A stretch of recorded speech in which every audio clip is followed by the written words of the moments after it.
rather just slow grind, take my time. You know what I'm saying? Because, you know, the man upstairs gonna make sure I'm right. You feel? Mic check 1 2 1 2.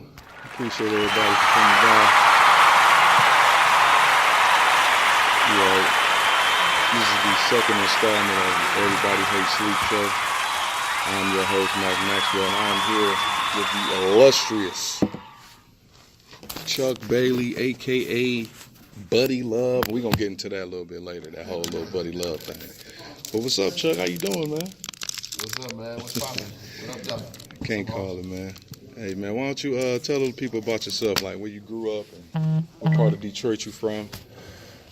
You from the east side, ain't you? Yeah, you want me to give from the east side perspective, or you want me to give you a corporate way of talking? No. This is nothing corporate here. This is. Well, here we go, man. I'm a Harper.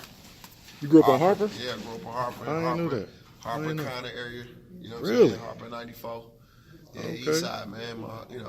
Born and raised, man. By way of Mac Ave. Right? You know what I'm saying? How close was you to Mac and Bewick? So my mama used to work at Mac and Bewick. The store? Yeah, the infamous store? Yeah, my mama used to work there when she was What? Man, that store, you can literally get anything absolutely in that store. That's true. You get in this store, I was store. My uncles and my brothers and all them probably get everything outside the store. You know what I'm saying? So, Man. You feel me? So, I mean, my family from that area, you know what I'm saying? So, how was it going to the infamous Martin Luther King High School? Because for those that don't know, there's 3 high schools in the city of Detroit where you actually have to take a test, an aptitude test, in order to get into these schools. And this gentleman here happened to go to one of those schools that I ain't gonna lie to you, I like King niggas more than Cash niggas. I ain't gonna lie to you. Yeah, man. I don't like the pickle factory, There's something about that green, man. Yeah, I don't like that green thing. I like this green is my money. You know what I'm saying? Yeah, I feel you on that. But man, I went to King, and I was supposed to go. My neighborhood school was Denby. Was Denby. Oh, don't tell them that. Yeah, that was my neighborhood school. They missed out on a gym. And then crazy part about it is I went to middle school right next door to Southeastern. I went to Really? Folks Middle School. So long story short, I took a bus. My mama and them pretty much busted me out the hood because all my boys, my partners and stuff, they they wanted to just kind of keep separated. Right. I spent enough time with them, and in the summers in the hood with them. But okay, you go now. So, but King. I ended up at King, man. It's crazy because my father from that Black Bottom area. You know what I'm saying? Like a lot, at the time when his friends was coaching JV at King. And he used to take me down to Sophie Wright's and all down through we used to play at East Side Vicarious, East Side Center. And one of his partners was like, man, you need to come over to King. At that time, I didn't even know Benny White. I didn't even know who Benny White was. You know what I'm saying? Like the great Benny White. Yeah, I didn't even know. I just knew, I knew he was a coach, but I didn't know him. So, right. I ended up, at King. What happened was I took the test. And I didn't pass the test. Really? No, I didn't pass the test. Okay. I didn't pass the test, and so I ended up, and really for King, the test is really for, they got 3 programs. They had MSAT, CISC, MSAT, CISC, and it's MSAT, CISC, and with CPLA. Okay. CPLA was like the regular King. It was like for the regular students, Okay. A lot of the kids from the King homes, a lot of the kids from that area. Okay. So I wound up enrolling into that part of the King. You know what I'm saying? King, man, that's what it is, man. I wish I could replay those days, man. I had so much fun. What year you come out? I came out 2001. 2001, okay. And I had so much fun over there, bro. Like King, bro. Like I still to this day, a lot of my friends, my boys, all of us, man. We still tight friends. We still, even the chicks. I mean, all the girls. And I have noticed that about the King community, that y'all have a very tight kinship. Oh yeah. You know what I'm saying? Like y'all did a little, and I'm very nosy. You know what I'm saying? I be lurking the shit out of everybody's shit. But y'all did a little, I think, was that a Christmas party? Yeah, they do Christmas parties. They do, man, I remember this party for whatever. Like shit. Oh yeah, such birthday. Oh yeah, party. And I just think it's a beautiful thing that you can keep 15, 20-year friendships. Oh yeah, man. You know what I'm saying? Because that's kind of hard to come by these days. You know what I'm saying? Because everybody. I got all my partners from King. We all still got. I got 3 or 4 of them who like we really tight. You know what I'm saying? Like we group chat each other all day. Right. Talk shit all day. Yeah. Our kids call each other Uncle Chuck. Right. You know And that's another beautiful thing, man. Having that next generation, being cool with that, like that's how you build. You know what I'm saying? That's a beautiful thing, man. And speaking of Benny White, Benny White is like he coached me at a UAD camp, and I'm not gonna lie, he was trying to get me to come to King, and but it wasn't like it was a pressuring type of thing. It was more like, I can get you where you want to go. You know what I'm saying? I'm not going to take you from these people because that's your family and that's who you F with. But if you come over here, I'm going to get you where you want to go. Right. You know what I'm saying? That was the attitude and the perspective that he took me. And I respect him for that. Because there was a lot of coaches like, nah, man, you need to get here. You need to do this. You need to come here. Fuck them. Nah, Benny White wasn't like that. You know what I'm saying? He understood because he understood my loyalty. Right. You know what I'm saying? He could see it. But he also knew what he can do for me. You know what I'm saying? So he just put it in my hands. If you want to F with it, you come over here, we're going to take good care of you. You ain't got to worry about none of that. But if you don't, I understand why not. So you left King and... He's a good guy, man. That's a great, he the GOAT to me. Yeah. He the GOAT. Yeah. You know what I'm saying? Did, what's my man name? Actually, I was supposed to go to Persia. Really? Coach Johnny Ghostin. And my dad was really good Another friends. Great. Another great. I was this close to go. I was so close to go. Hey, but you know what? I'm not gonna lie. I'm kind of glad you didn't go to Persian because they got enough. They had enough over there as it is. Yeah. You know what I'm saying? Like they don't need to just keep loading the clip. I'm trying to think who I would have been coming in. We'd have been Arthur. Yeah, you, AJ, Mouse. No, TC came out 99. But he was there when I was there. Right, you'd have been a freshman. I'd have been a sophomore. Yeah. I'd have been a sophomore. We had Miles and Chu. We had Bailey. My man Bailey. Was it not David? Yeah, David Bailey. No, Bailey. The last name Bailey. I forgot. Chuck. Charles. Come on, man. No, they already had enough, man. They did. He already had enough. So when you left King, you went to Michigan. Yeah. Go Blue. You know what I'm saying? How was that? How was that experience? Man, it was dope, man. I ain't gonna lie, man. How long was you there? I was there for 2 years. Oh, okay. 2 years. There. So what happened was, when my senior year in high school, I blew up. Mm-hmm. You know what I'm saying? I went from unknown to this 6'7" wing, we talking. I remember that. I remember that summer. Just doing everything. I remember that summer. I just turned it around. And I turned it around in 6 months, but it had to happen to do with I grew 6 inches. So I grew 6 inches, and I'm out here wiggling, dancing. Right. Because normally when people grow like that, they lose something. Yeah. You know what I'm saying? I mean, God bless me and kept me, bro. I was athletic. I was out there wiggling. Then back then, you ain't really see 6'7", 6'8". They threw us in the paint back then. If you 6'7" and a half, 6'7". Actually, that was like the insurgents of the big wing. Yeah. You know what I'm saying? Because it always been big wings in the PSL from TJ, from Persian, DeJuan Brown, from Murray, Ozig from Redford. So it's always been 6'7" that can handle the ball. Yeah. You know what I'm saying? So you were pretty much ushering in this, you know what I'm saying, that era. Yeah, this era where it was okay for Right. You know what I'm saying? So, I mean, so what happened was I got recruited. Brian Ellaby recruited me. Right. Shout out Brian Ellaby. Yeah, Coach Ellaby, he recruited me. Man, I thank God for that guy, man. He actually, the first one he gave me, he was like, Michigan was like my dream school. I mean, it's everybody dream school that played in the PSL. You know what I'm saying?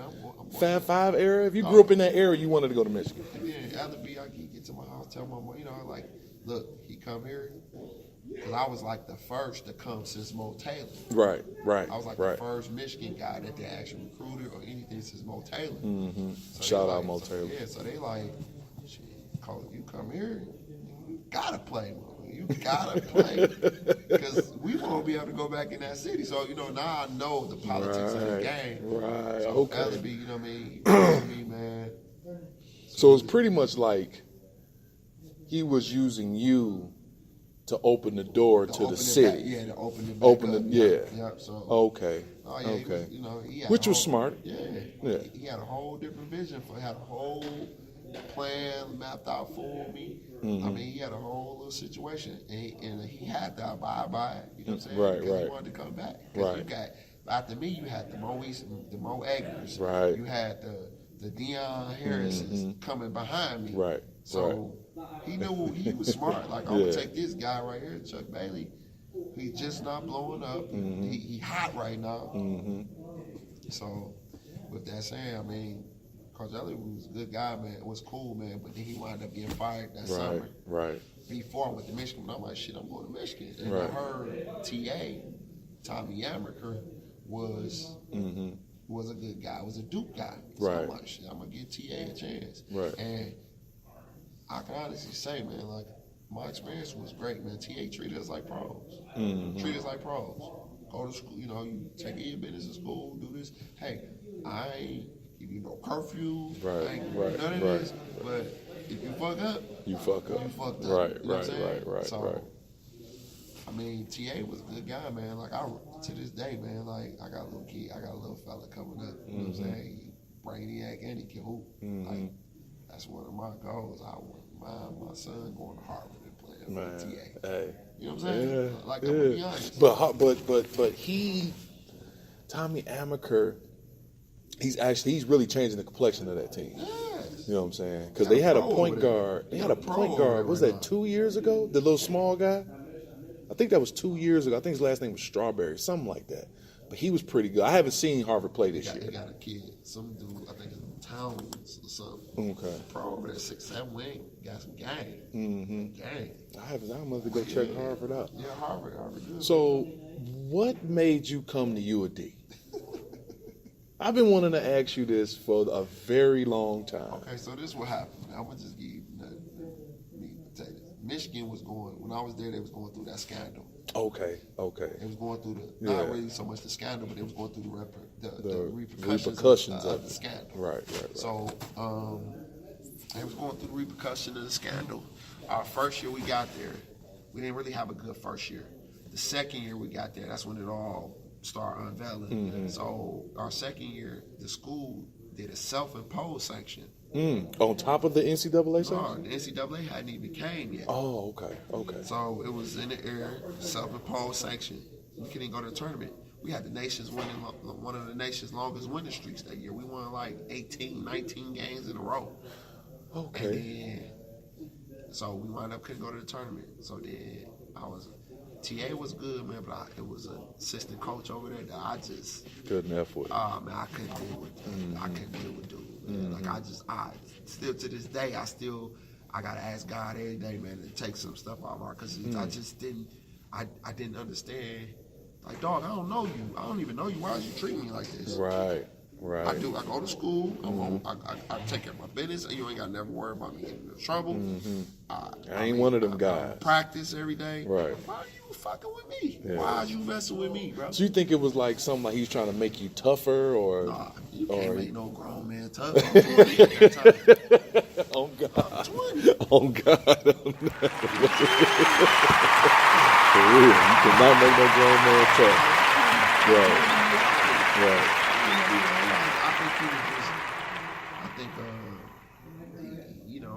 It's probably some of these coaches, man. They I know the game now. Like they got his own recruiting class coming in. I wasn't his recruit. Oh, so he's trying to make it tough on you to where you make a decision. Yeah, I make a decision. I'm out of here.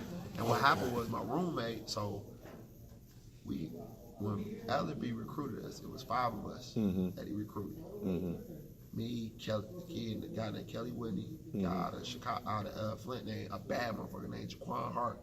I remember Jaquan Hart. He probably one of the coldest I remember guards Jaquan Hart. like I've ever seen with my own eye. I remember from the Jaquan state. Hart. Yeah. Jaquan Hart. Then it was me, and then there was a guy named Dominic Ingerson from Chicago, from LA, he was not from LA, he was Santa Barbara. Bad cold motherfucker. We had a nice recruiting class. Right.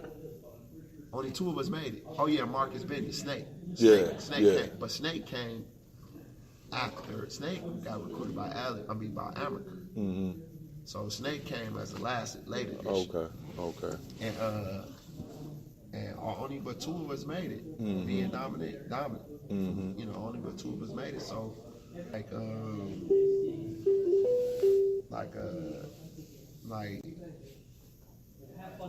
he was fun. He had a relationship with Don because he was at Don was at Cal and he recruited the assistant recruited him at the Cal. Okay. So he had a somewhat relationship, but Don really didn't fuck with him. Right. Either. Right. But he didn't know me from Adam. Right. You know So you explained to him. Yeah. Okay. Like, so who approached you from UAD? Man, actually, man, did you approach UAD or did they approach you, or was it a mutual thing? Man, to be honest, man, I really don't know how I ended up. Oh, you know what? A guy who was a mentor of mine had, kind of, he lives in this area, so he kind of had a relationship with UAD. Okay. And he kind of like spearheaded the whole thing. You know what I'm saying? Like, but I wasn't coming to UAD. I ain't gonna be honest. Like, I had Clemson, Marquette. And when I heard that you were coming here, I was shocked. I'm not gonna lie to you. I was shocked because I'm like, maybe it's something about the city. Maybe he missed the city. Maybe he missed the camaraderie of his family or something. Because, like, I love UAD. I'm from here, but I know the caliber of player and the caliber of competition you were playing against. Yeah. So to come here is kind of like, you know what I'm saying? What's a good analogy?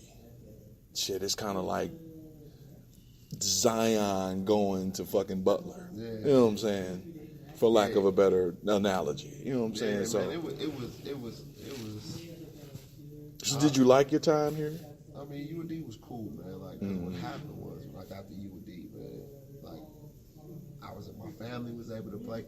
Like down the line, when I was here, it was cool. Down the line, it benefited me in terms of what I'm doing now. Right. Okay. You know what I'm saying? Okay. Because now, So it sounds like UAD has some divine rites of passage in it. For sure. Right. Like, for one, I'm glad I came to UAD because it's crazy. Perry Watson, everybody got their differences with P-Dub. But the one thing he did, man, he made sure we graduated. That's true. I graduated. And my degree, man, I'm going to be honest, if I probably would have stayed in Michigan, I wouldn't have graduated. They was putting me in certain classes, like, and my parents, my parents were not educated.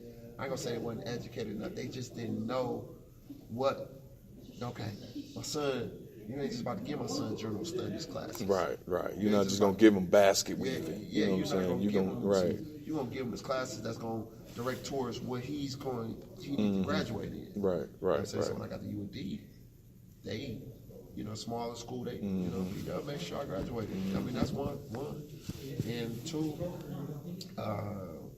like I got some great relationships with some of the guys on the team, and some of them guys still my boys to this day. You know what I'm saying? And then when I got here, the first year I got here, little Chuck, my son's mom, she was still at Michigan, and I'm back and forth and stuff. And then she ended up pregnant with Chuck. You know what I'm saying? So then she wound up graduating early, and so I sat out that 1 year. And the whole year that I sat out, she was pregnant with him. So then to play, he was born. You might as well say he was born in he was born in Callahan Hall. Right. You know what I'm saying? Okay. You know what I mean? Okay. Like, Yeah. you know what I mean? Like, Yeah. I just want to say he's born in Callahan Hall because Right. he was. Right. You know, like day one, 6 weeks. I'm in practice. He up in the stands. Hey, I remember that. He up in the stands. Bakari watching him. I remember that. Yeah. I remember that. That's crazy, He's up in the dude. stands. Like I have him up in the stands. I'm in practice. Mm-hmm. You know, like he in the stands. He over there. Yeah. Like he up in the stands with me. Right. That's what's up. I remember that shit, man. I remember that shit. I remember that. I was gone at the time, but I used to come back and check up on the guy. I fucking remember that. So, I remember that. I mean, that was another thing that happened. Mm-hmm. I mean, that's all to the good. I mean, Bakari is my guy. Yeah. I love that dude. Yeah. Bro. Shout out Bakari, man. Bakari, it's a lot of things Bakari said to me that I'm still using today. Like he used to tell us that your perception is their reality. And there is no truer words that is spoken, bro. Whatever you perceive, that's what they gonna believe. Cause like, this girl, right? She slapped the shit out of me one day. Slapped the piss out of me. And my instinct was to hit her back. So I hit her in her shoulder. Do you know this heifer wore a short sleeve shirt for a week? Just to see this. That 1 week turned into 20 years of motherfuckers thinking I beat women. Damn. So that's what I mean by your perception is their reality. You know what I'm saying? And that is one. And then another thing Bakari used to tell us is that B's and C's get degrees. You know what I'm saying? And I really stuck. And I used to sit down and think like, shit, I ain't no A-, A+ motherfucker. But I can get a B or a C. I can definitely get a B or a C. So shit, let me try this. You know what I'm saying? And I love Bakari for that. That dude, I can sit here and talk all day about the shit that, like, dog, we be at the practice, like, cause I was like the elder on the team, like sort of especially towards my senior year, like not really junior and senior, because like I was just more mature. Like I had a family. Right. You know, I'm living. You've been through some stuff. I lived. I didn't even stay on campus. You know what I'm saying? Right. I stayed off campus. Right. Had, you know, like. And that's another thing. Dub really don't let his players stay off campus. No, but that was one of the things. Right. You know, that when I got here, you know what I'm saying? Right. I was like, look, I can't stay on campus. Right. You know I got coming things. from Michigan. And right. That's a right. big difference. Yeah, you know what I'm yeah. So that was one of my things. Like, I can't stay out here. And he didn't really believe that, but I'm glad he did because I had a son and his mom. I had to, you know what I mean? Like, it made me grow up. Right. You know what I'm saying? I had to take care. You know, I can remember practice and then leaving practice, going to work at night. You know what I'm saying? Because man, you know what I mean? He might need some more diapers. Right. You know what I'm saying? Right. Like I get off, like I get off the bus. I get off the bus at we've been to play Butler or UIC or somebody. Off the bus, I go clock in right quick. Give me a few hours. Right. You know what I'm saying? Damn. You know, because I mean, one, I knew he needed, and two, we live nice. You know what I'm saying? Like I always wanted him to be able to live nice. So we had a nice apartment. You know what I mean? It was the housing check wasn't enough. Right. You know what I'm saying? It wasn't enough. The scholarship money wasn't enough to live where I was living. Right. Especially in between my you know, his mom getting a job and working and stuff like that. So, I mean, like I didn't know all that, man. That's what's up. The experience was cool, man. It was cool. I mean, I felt like with Coach Perry, a good coach, cool. I felt like, and I'm gonna be myself. I felt like I caught him on a down spiral. Like at his latter years. Yeah, his latter years. Really basketball, he wasn't really as passionate as basketball. He really wasn't enthused as it. He really, you know what I mean? Like, yeah, I feel. I could see that because towards the end of my tenure, he was starting. I don't want to say waver, but the same vivaciousness wasn't there. Yeah. And it's only because of, you know what I'm saying, the motherfucker been coaching for 40 years. You know what I'm saying? Yeah. And you know, when you've been doing something for so long, you really don't know when your end game is. Yeah, he talking about Jalen every play. Hell, Jalen. We draw up play Jalen. He called me Jalen. I'm like, hell, Jalen, go over there. That 32 Jalen, add up to 5. That ain't 5. Oh, right, Jalen, coach, I'm Chuck. He called me Jalen. Hell, he called me Jalen. Call right by Howard. Oh shit. It was about that time, huh? Oh, what? He coming every practice was. Hell, shit, but Jalen, I'm like, Coach Jalen ain't even played in 20 years. Not no college ball. College basketball. So at that time, I think Jalen wasn't even still. He was there just retired from the NBA. Oh, man. I'm like, damn, Coach, not Jalen. So, what got you into coaching? Man, actually, dog, I really was. I mean, what's the right word to say?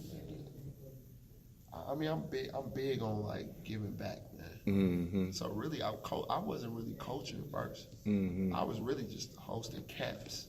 Oh, okay. So I went over, I played overseas for X amount of years, or whatever. And this one particular summer, I came back like, man, I'm about to just throw some camps in the hood, man. Right. For my kids, for the youth in the hood, man.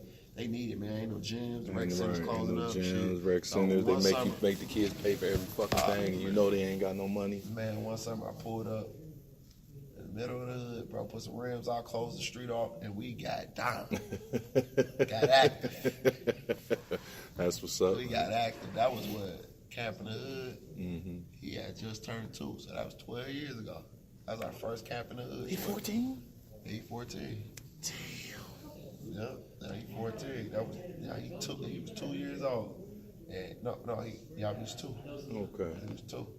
We turned them on and cut the street out. We kids, man. We kids from everywhere. Right. Everywhere. So the camps turned into an AAU team? So what happened was, the camps turned into, it just was camp. I was doing camps, and then eventually, he started playing He started playing with the AAU team, the family.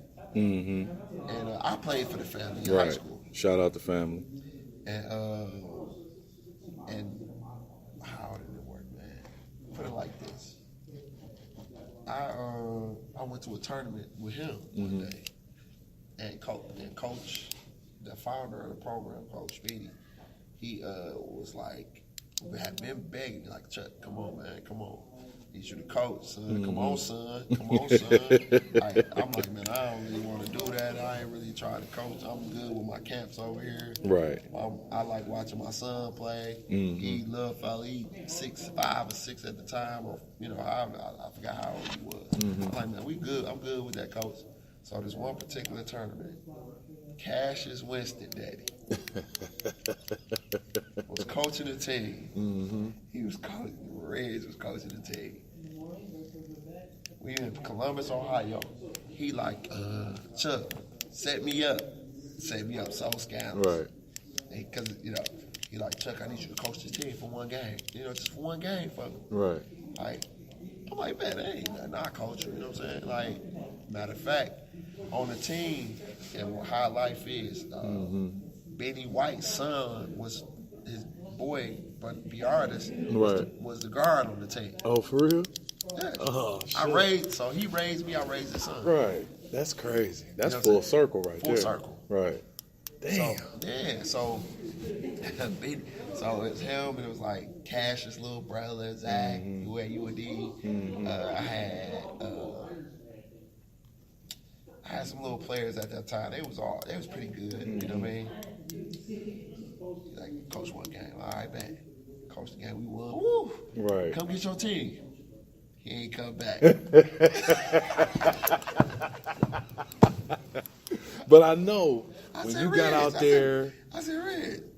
He's like, man, just coach one game for me, coach. I'm like, man, come get your team. Shit, that's your team, Chuck. After that, man. Right. But, the kids, once I got into it, dog, next thing I know, I coached one game, coached another. Right. Nah, now you game time. Right. It was like, they seniors now. The kids that was all on that age group, they seniors this year. So they was third graders. Wow. They seniors in high school? They seniors in high school now. Because you was posting the kid that dropped 39. I can't think of the kid's name. You said that was one of your players. Who? I can't think of his name. Slender kid, got the fro. Talking about Rome. Yeah. Romeo Williams. Yes. Yeah, Romeo Williams. Romeo Williams. Yeah, he probably gonna win Mr. Basketball this year. He could have won Mr. Basketball last year. Yeah.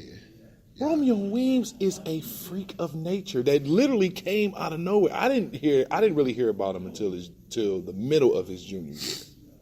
And then it was like he played in the USA basketball thing.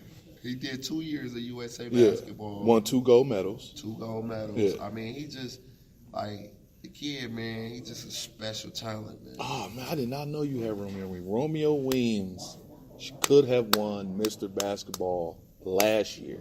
He was the best player in the state of Michigan last year, and this year he's just stuffing the freaking stats. It's like and it's crazy because you know how you can see a guy and you know when the game has slowed down to him, and that's what he's going through right now. Like the high school game, like he needs to go to college. Like if he could go to college right now, it wouldn't hurt him because this like. I was looking at a clip the other day, and somebody in the crowd had said he was overrated or some shit. This motherfucker went for 40, 15, 7 blocks, 5 steals. So imagine, like that kid, man. That like he's a special kid, but I had like, okay, so if you go through the list of top 2019 kids. 15 of the top 15 all played on my team. And what's the name of you? The family, right? Yeah, oh, they all. I pretty much raised them. You know what I'm saying? I had Romeo Williams, Tariq Shepard, who was at Farmington, Beardis White, Harlan Beverly, who just left and went to Mount Vernon. Rocket Watts was on that team. I was just about to ask you about him. Rocket Watts. Him and Isaiah Jackson, was they on their team? Rocket Watts. Isaiah younger than them. Oh, okay. We got Rocket on that team. We had Rocket's an animal. Who else we had that played for big boy, the big footer over at UD, Jalen Thomas. He played on that team. Got my other kid at Country Day. He going for football. Demetrius Champion. He played for me. That's your guy? Yeah, that's my baby. Damn. I'm gonna tell you a story about his mom. Like I love her to death. Like I love her to death. She's the greatest. Like Demetrius Champion, and then the quarterback at Oak Park. He cold. DeJuan Mathis. He cold, and he play basketball. That's one of my babies. He played. He was on that team too. He raw too on that court. Like he don't like. I ain't gonna say he don't got no skills, but he has a God-given knack for the ball. He athletic. Stupid athletic. Man, he blocked the shot. Man, he blocked the shot right. He jumped up and blocked the shot with this. Man, it was awkward as fuck how he did this shit. But he's a hell of an athlete. Yeah, DeJuan Mathis. So now, like he left. He gone. He gone to Georgia now. He going to Georgia? Yeah, he left school because he like, you know, when he said, you know, he ain't play his height. He ain't play his senior year of basketball. He just said, I'm going, you know, that's what quarterbacks do. He's a quarterback. Right. Georgia. Is that the same DeJuan Mathis that they was talking about on Bleacher Report? The number one athlete going to Georgia next year? Yeah. That's the same DeJuan Mathis? He was on that team. Imagine, he was on that team. Right. Rocket, Rome, Harlan Beverly. Harlan Beverly is at Mount Vernon. Right. He is a bad motherfucker. Oh, he was at Southfield Christian last year. The wing. What's his name? Harlan Beverly. He was on that team. Oh, all them kids, bro. Like all them kids, I raised all. Didn't Southfield Christian go downstate last year? Yeah, they won it. Oh, they won it, didn't they? They won it like 3-4 years. Oh man, Harlan Beverly, he's a fucking stud too. Yeah, all of them on one time. I raised all them babies. They all seniors this year. Oh, well. I walk around this bitch with my chest so stuck out. It don't make no sense. I would. Hey, if you got a stud. Hell. I'll be in the line. Hell. Like talking to, I coach Luke Chuck. Hell, I'm in the car. Chuck, hell, he hollering. Hell, Romeo. Hey, if you got a stud that you won't develop, find the family, find Chuck Bailey, and he gonna get them together. It's proven. You got 15 motherfuckers in the top 15. It's proven, man. They loaded, man. But like now, so the family, I still have my allegiance with the family, but I kind of stepped away from the family. You know what I'm saying? Like we got another program that we building called UTS Bad Boys. Okay. It's Motor City Bad Boys. Okay. So we got that going. You know what I'm saying? But I still got my allegiance to the family. You know what I'm saying? I still love them. Right. You know what I mean? but I think that's a your side. own. No, not even that. I just want to help other people. Okay. I'm helping them too. You know what I'm So saying? that's kind of like the tentacle thing I was talking about. I'm helping everybody. Man. Okay. I want everybody to get a piece of this, man. I want everybody to win, man. I want them dudes, bro. So let me ask you this, and I'm going to segue kind of into high school basketball. The MSHA has this rule, which I think is a stupid-ass rule, where teams can't go over, 150 miles? I think it's 300 miles. They can't go over 300 miles to play a game. And I think that's hindering the exposure. That's why our kids now is losing, man. Yeah. That's why kids, like you said, the kid that's going to Mount Vernon next year, that's why he has to go to Mount Vernon. Because he can't stay here. That's why Rocket and Isaiah went down to Spire. And shout out JJ. Shout out JJ. JJ is a wizard, bro. Dog, shout out JJ. He tried to do that shit here. He couldn't get it done. And he couldn't get it done. Went down there And got LaMelo. Hey, and another thing. That's the craziest shit. LaMelo Ball's father is a genius. He took his son overseas and didn't let him make a dime. Let him keep his amateur status. That boy can still play in college basketball. He can still play college ball. That man is a genius. That's a genius move.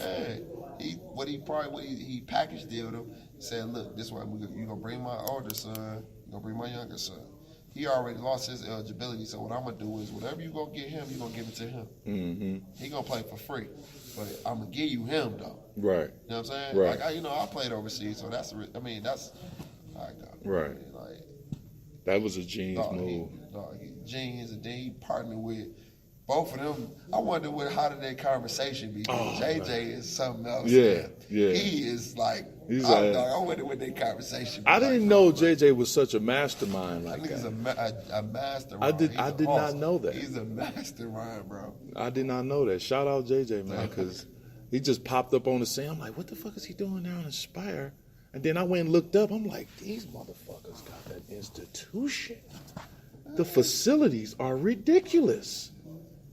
They look real Duke-like down there. You know what I'm saying? And then he went and got all of the best talent in Detroit. Michigan, and pretty much, and he got all the best talent in Michigan, or in this area, and pretty much showing the world, like, really, the best basketball is really in Detroit. Exactly. He really showing them, like, dog, really the best basketball is really in Detroit. Yep. So if y'all want some, y'all better. We just can't. They just can't be seen. Yeah, because of that stupid rule. Man, then they got another rule this year they just implemented. What's that? Remember how, like, if we transfer, you only got to sit out to the half season. Mm-hmm. The new rule is you got to sit out a whole calendar year. A whole calendar year? 180 days.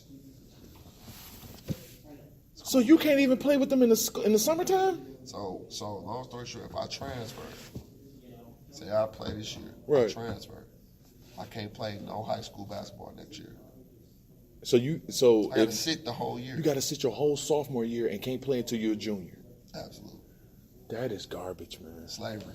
That's garbage, man. Slavery, man. That's and the people up in. That's them. You know, the Europeans up in the. That's crazy. Yeah, serious. That's crazy, man. Serious business. So, who is Buddy Love, my nigga? Because I noticed that Buddy Love only come out like in the summertime. When it's hot out, like when the sun is out and shit. That's the only time he rears his head. Dog, the story behind Buddy Love is so crazy, man. I was talking to my pops, man, because I've been, I was going through some things. My marriage, you know what I'm saying? You married? You been married? Yeah, well. Was married. Yeah, it's on its way to dissolve. You know what I'm saying? Cremation. Damn. But anyway, I was on, talking to my pops and stuff. So, and I was dealing with some other people. Some other demons. Yeah. so, talking to my old dude about it. So then I left. The next day I come back. I walk in the house. He's like, "Oh, Buddy Love, come here." Knowledge. So we had a conversation. So later on that night, I'm fooling around on Facebook, playing around. Right. I put my name as Buddy Love on Facebook. Right. Right. So I put my name on Facebook, not knowing that once you put it on your name on Buddy, as you change your name as on Facebook, you can't change it for 2 months. Oh, okay. So when I changed the name to Buddy Love, I went to hurry up and change it back. It was like, nah, bruh. You got to ride this one out. You got to ride this one out. So when I put the name on there, I was like, okay, I'm going to change my name, and I'm going to just post everything that people are afraid to say. Right. That's in my position. You know what I'm saying? Like, of course I'm a coach, community figure, leader, you know what I'm saying? Right. So, I'm like, man, I'm going to get on here and I'm going to fool around at night. Right. So say what people are afraid to say. Get your Bernie Mac on. Yeah. I'm gonna say what people are afraid to say, but I'm and then I'm gonna just and the next morning I'm gonna delete it before all the brouhaha, the brouhaha. Exactly. Yeah. So I did all of that, man, fooling around, and then at the same time, going through some stuff, man. So I was just giving out a little advice. You know what I'm saying? It's crazy, man. Everybody, man, and it went from me just playing around. I'm in the street, dog. What up, buddy? buddy Love, what's up, man? I'm like, dog, they thinking my name, buddy. I'm like, dog, some people that don't know me. Right. Thinking my name, buddy. Right. You know what I'm saying? Right. I mean, it's cool, man. It's it's just pretty much Buddy Love, man. I guess it's an alter ego or whatever, man. It's fun, man. I had some fun with it. And the only reason why I brung it up, because like you were saying, it was a lot of medicine in the candy. You know what I'm saying? You were saying a lot of things that were satire, but it was a lot of good, meaningful shit in it. Yeah. You know what I'm saying? And I like that type of shit. You know what I'm saying? That's the type of things that I gravitate to. I like the yin and the yang, the righteous and the ratchetness. You know what I'm saying? That's what I procure from, if you will. Yeah, man. People don't really understand it, man. Like, I mean, you can have fun, but you can also tell it real, though. Yeah. One thing I am, man. Like, I'm real. Like I don't ain't nothing fraudulent about me. If I'm so real, bro. Like, if me and you have a disagreement, man, I can't sit on it long without me telling you, like, right, dog, I'm feeling this way because I'm telling you how I'm gonna feel, because I don't like to walk around this earth feeling some type of ill will towards anybody. You know what I'm saying? I want to understand what you was thinking at that time when you did what you did to me, or what I want you to know what I was thinking at that time, what I did to you to make you feel some way. So you believe in clear air? Yeah, let's clear this air. Yeah. You know what I'm saying? So, like, I mean, and with Buddy, that allowed me to tell, speak my mind. You know what I mean? Speak my mind. Talk about, stuff that people are afraid to talk about, relationships. Really, relationships, I mean, like, that'd be the funniest thing. You know what I'm saying? Like, because, I give it, the women believe in one thing. Right. Us men, we thinking one thing. And then sometimes I hit them and I stay right in the middle. You know what I'm saying? Right. I say some shit like, keep it right in the middle. Right. And they be like, whose side do you think? Right. Now, y'all pick a side. I'm the line. Y'all pick a side. Right in the middle, man. Yeah. So, I mean, it's cool, man. The Buddy Love, Well, man, I really, you don't understand how much I appreciate you coming here and doing this with me. You know what I'm saying? This is a dream of mine, and I appreciate you being a part of it, Hall. Yeah, This is another episode of Everybody Hates Sleep with the great Chuck Bailey, one of King's finest. And Hoss out, man. Y'all have a great one.